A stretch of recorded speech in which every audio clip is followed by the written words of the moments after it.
80 anecdotes Willi Geiser. Le violon du virtuose. De passage dans une grande ville, un violoniste célèbre annonça qu'il donnerait son concert en se servant d'un Stradivarius. Il fit salle comble. Beaucoup étaient venus pour voir le violon aussi bien que l'artiste. Quand le musicien se mit à jouer, tout l'auditoire fut saisi par sa virtuosité. Et à la fin du deuxième morceau, le violoniste, à la stupeur de tous, brisa l'instrument sur ses genoux et quitta la scène. Les auditeurs jugèrent qu'il avait dû perdre la raison pour avoir brisé un instrument aussi précieux. Se présentant au public, le directeur du théâtre s'efforça de calmer les esprits en disant « Mesdames, mesdemoiselles, messieurs, ne soyez pas inquiets, car le violoniste ne s'est pas encore servi du Stradivarius. Le crin-crin qu'il vient de briser a été acheté cet après-midi pour quelques sous. » Le virtuose réapparut, muni cette fois d'un reluisant Stradivarius.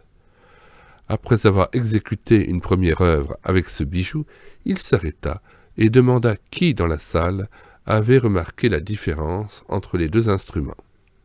Seules quelques mains se levèrent. Il déclara alors à la foule « Je voulais démontrer ce soir que ce n'est pas tellement de l'instrument que dépend le charme de la musique, mais de l'instrumentiste. » Application. Nous considérons-nous petits et insignifiants dans ce monde? Remettons nos vies entre les mains du divin maître, car il n'est pas nécessaire que nous soyons des Stradivarius pour qu'il puisse nous utiliser à une fin glorieuse et harmonieuse. Refuge dangereux.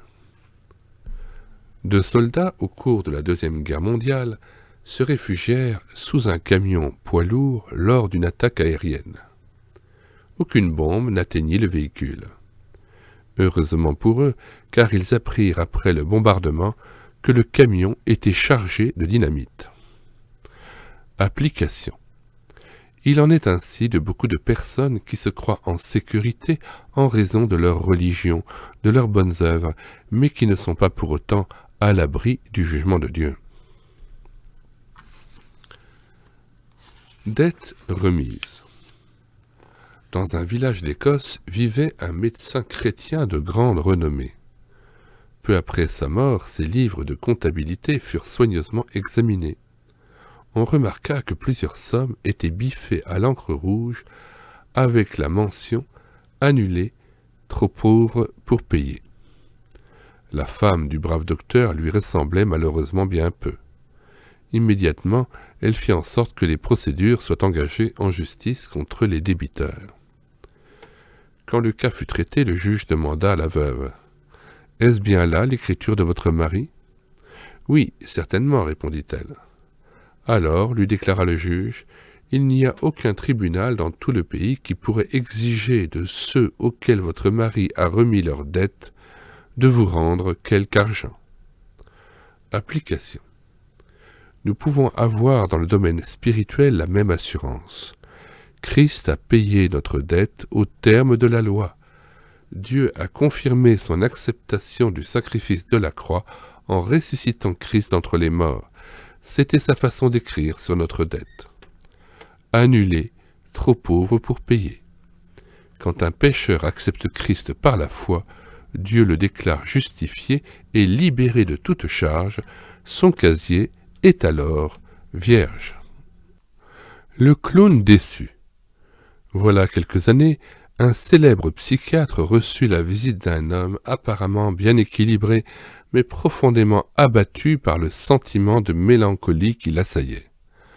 Consciencieusement, le psychiatre entreprit son travail thérapeutique et à la fin de l'entrevue dit à son patient « Allez donc au cirque qui se trouve dans notre ville.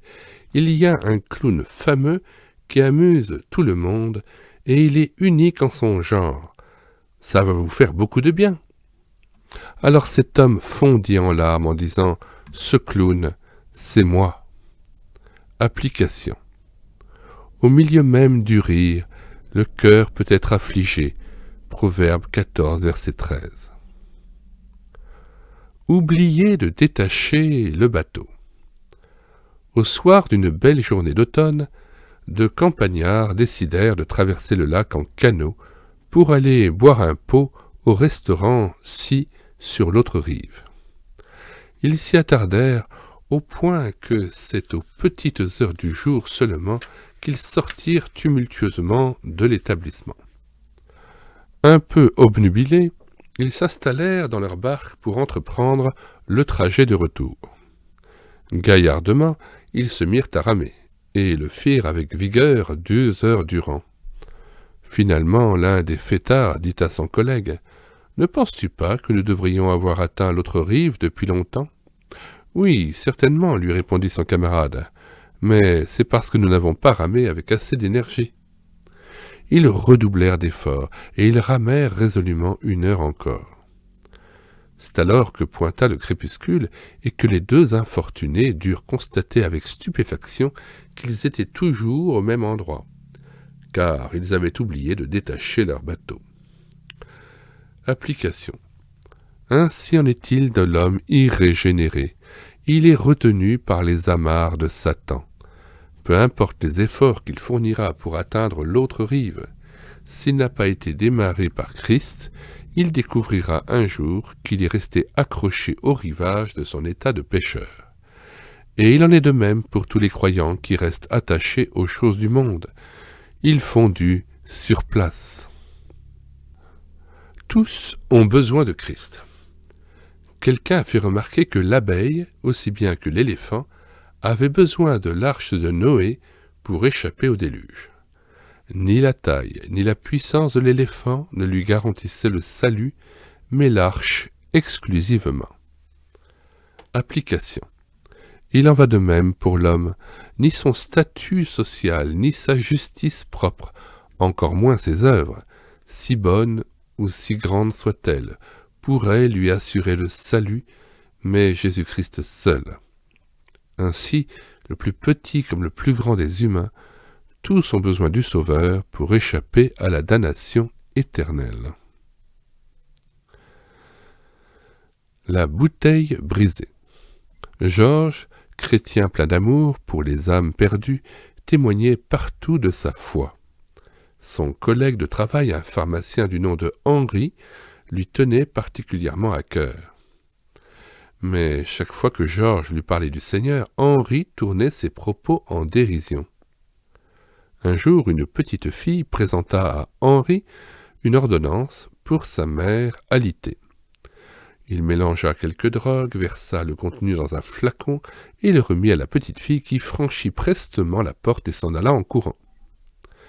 Lorsque le pharmacien remit les bouteilles en place, il constata avec horreur et stupéfaction qu'il avait pris par inadvertance une bouteille contenant un poison mortel. Il ne connaissait pas la fillette ni son adresse. Henri fut terriblement tourmenté.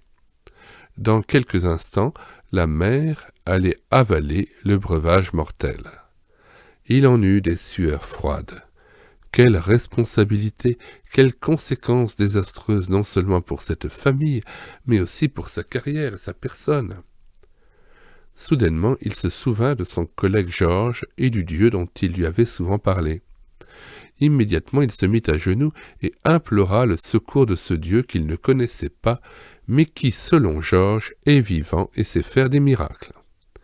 Il pria donc intensément, demandant à Dieu d'intervenir dans ce cas désespéré.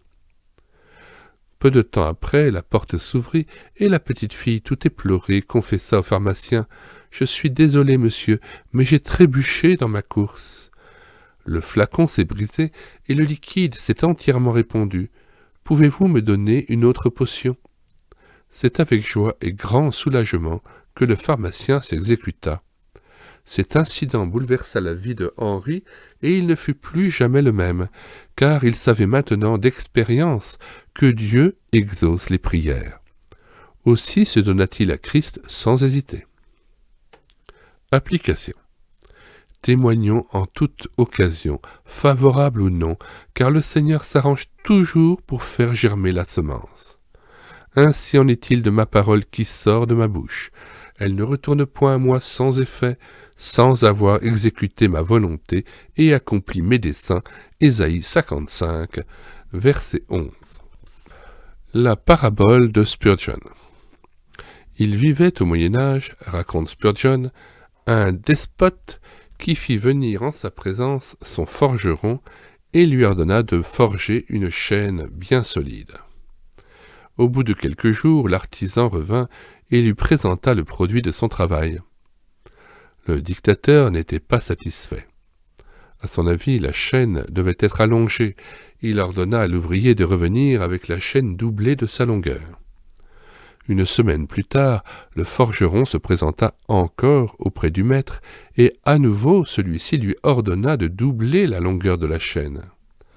L'artisan revint pour la troisième fois avec sa chaîne allongée. Alors le tyran s'en servit pour lier le forgeron et le faire enchaîner dans le cachot.